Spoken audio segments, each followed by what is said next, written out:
उपाध्यक्ष महोदय, बजट पर जो चर्चा चल रही है उसमें भाग लेते हुए मैं भी अपने विचार सदन के सामने प्रस्तुत करना चाहता हूँ। इस पर विचार करते समय दो स्थितियों को हमें दृष्टि में रखना होगा। एक दृष्टि यह है कि किस स्थिति से हमारा देश गुजर रहा है, उसमें हमें क्या करना है, और दूसरी दृष्टि यह है कि भविष्य में देश को किस दिशा में ले जाना चाहते हैं।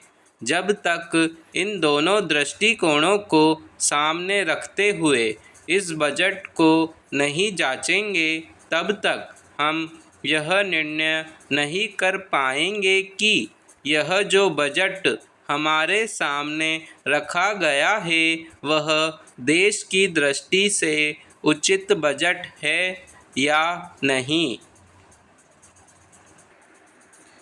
जब मैं इस समय की स्थिति को देखता हूँ तो मेरे सामने देश की संकटकालीन स्थिति आ जाती है। जिस तरह से चीन और पाकिस्तान की तरफ से हमको खतरा है, किस तरह से वे देश पर हमला करना चाहते हैं और किस तरह से हमारी आपसी एकता को मिटाकर हमको लड़ाकर देश में देशद्रोह फैलाना चाहते हैं। इसके साथ ही साथ जब मैं पिछले बजट को सामने रखता हूँ तो मुझे यह कहना पड़ता है कि आज का बजट चाहे जिस स्थिति में भी रखा गया हो, बहुत सुंदर बजट है। एक ईमानदार कोशिश हमारे वित्त मंत्री महोदय ने इस बजट को तैयार करते समय की है, लेकिन एक राजनीतिज्ञ की दृष्टि से जब मैं देश के भविष्य की ओर देखता हूँ तो मुझे यह कहने में कोई संकोच नहीं होता है कि कोई विशेष समाधान इस बजट से नहीं निकलता।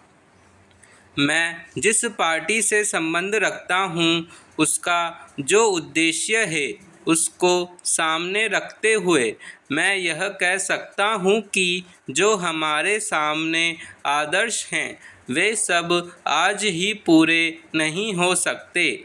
हमारे वित्त मंत्री या हमारी सरकार आज ही सब कुछ नहीं कर सकती या स्वर्ग लाकर हमारे सामने खड़ा नहीं कर सकती, लेकिन फिर भी यह मैं अवश्य देखना चाहता हूँ कि हमारे देश आगे बढ़ रहा है या नहीं।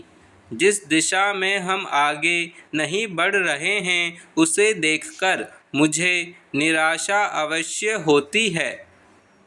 जो प्रस्ताव कांग्रेस अधिवेशन में पास हुआ उसके मूलभूत विचार में आपके सामने रखना चाहता हूँ। वहाँ हमने यह निश्चय किया था कि वर्तमान पंचवर्षीय योजना खत्म होने तक देश की जनता की ज़रूरत की चीज़ें पूरी कर दी जाएंगी।